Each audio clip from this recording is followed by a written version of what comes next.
Naangkon ang Grand Champion sa Misamis University atol sa gipahigayon nga Pirangat Festival 2026 Grand Showdown nga adunay premyo nga 550,000 pesos. Ang second place nakuha sa Marcelino Reyes Integrated School sa Quinoma Norte ug ang third place naangkon sa Osamis City School of Arts and Trade kauban ng ilang mga partner nga barangay. Gawas nga naangkon sa Misamis University ang Grand Champion sa Pirangat Festival sa Grand Showdown, sila usab ang Best in Street Dancing nga dunay premyo nga 100,000 pesos, Best in Costume, Best in Musicality.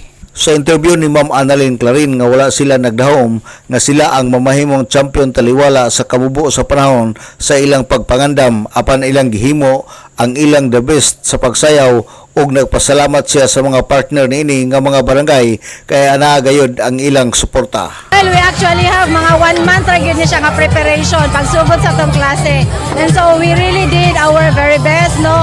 Ang mga late nights nato nga mga practices, ang ato ang mga pagpangandam sa ato ang mga estudyante, ang ato ang pag-monitor sa ilaha in the practices, and also the safety nga atong gihatag sa ilaha. We are so thankful sa atong mga kapartner nga barangay, sa atong sa Aguada, Karangan, Bipiet, Barangay, and Bulikay, because they are always there to keep our students safe sa pagpanguli. Naagad sila always, and we are so thankful to them. And of course, we are very thankful to our administration, especially to our University President, Dr. Karen Bilena F. De Leon. Doc, thank you very much. Si Ma'am Annalyn Clarin ang Advisory Pirangat Committee sa Misamis University. Ang Pirangat Festival usa sa mga dagkong kalihukan sa pagsaulog sa ika-78 nga kasubaran sa pagkadakbayan sa Osamis o sa kapistahan sa Birhen sa Kota.